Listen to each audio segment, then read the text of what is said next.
Hello बच्चों, let's see the question. Type of anions in which delocalization of negative charge occur on more electronegative atom are highly stabilized. If negative charge delocalization occur on same element, then stability is decided by number of resonating structure. Cyclic anions which are aromatic are highly stabilized, but cyclic anions are anti-aromatic. They are highly destabilized due to presence of unpaired electron in antibonding molecular orbital. हमें यहाँ पे एक information दी हुई है. उनमें क्या कहा गया है, जब कभी भी किसी भी सब्सटेंस पे या कंपाउंड पे अनायन प्रेजेंट होता है, मतलब कि निगेटिव चार्ज प्रेजेंट होता है, और उसमें अगर डीलोकलाइजेशन होता है किसी भी इलेक्ट्रोनिगेटिव एटम पे, तो वो कैसे रहेंगे, हाईली स्टेबलाइज. मतलब समझो C डबल बॉन्ड O है, तो अगर ये इधर आ जाएगा, ये क्या है, सबसे इलेक्ट्रोनिगेटिव है, राइट. और इलेक्ट्रोनिगेटिव होने के कारण, मतलब कार्बन से इलेक्ट्रोनिगेटिव है, तो यहाँ पे अगर निगेटिव चार्ज आ जाएगा तो ये स्टेबिलिटी दिखाता है. उसके बाद क्या बोला गया है, if negative charge delocalization occur on the same element.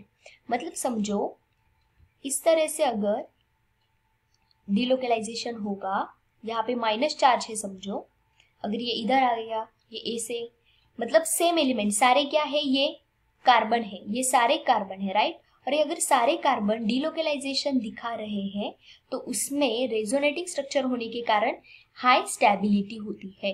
और उसके बाद क्या बोला है, cyclic anion which are aromatic. अगर वो एरोमेटिक हो, एरोमेटिक कब रहता है, फर्स्ट तो उसमें प्लेनरिटी होनी चाहिए. फर्स्ट पॉइंट क्या होता है एरोमेटिसिटी के लिए, एरोमेटिक कोई भी कंपाउंड होने के लिए, एरोमेटिसिटी के लिए फर्स्ट होने चाहिए प्लेनरिटी. उसके बाद क्या होने चाहिए, कॉन्जुगेशन.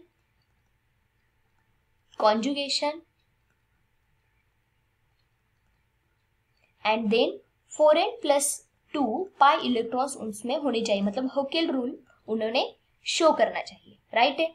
अगर वैसा रहेगा कोई भी स्ट्रक्चर, कोई भी एरोमेटिक स्ट्रक्चर, तो वो हाईली स्टेबिलाइज है. ओके. अगर उसी जगह पे एंटी एरोमेटिक में ये दोनों कैरेक्टर होते हैं, पर उसमें एडिशनल कौन सा रहता है, थर्ड, 4n+ पाई इलेक्ट्रॉन्स होते हैं. मतलब +2 जो है वो एक्स्ट्रा के नहीं होंगे, तो वो एंटी एरोमेटिक हो जाता है, तो हाईली डीस्टेबिलाइज्ड है. ओके. क्योंकि उनमें अनपेयर्ड इलेक्ट्रॉन्स प्रेजेंट होते हैं एंटीबॉन्डिंग में. तो उन्होंने क्वेश्चन क्या दिया हुआ है, which of the following अनायन is highly stabilise. यहाँ पे 4 ऑप्शन जो दिए हुए हैं, उनमें से हाई स्टेबिलिटी कौन दिखाता है. अगर यहाँ पे देखें तो स्टेबिलिटी कहाँ पे, किस चीज पे हम शो कर सकते हैं, रेजोनेंस.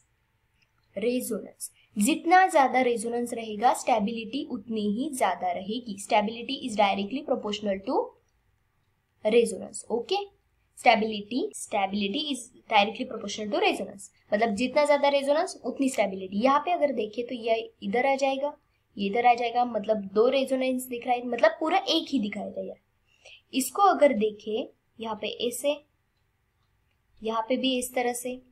अगर इसको देखें तो ये इधर आ जाएगा, ये इधर, ये ऐसे, ये ऐसे. मतलब यहाँ पे सबसे ज्यादा रेजोनेंस दिखाई दे रहा है, इसकी वजह से इसकी स्टेबिलिटी सबसे ज्यादा है. So due to that reason this allylic carbon ion is most stabilized form of carbon ion. Okay. So answer will be option B. So I hope you understood. Thank you so much. All the best.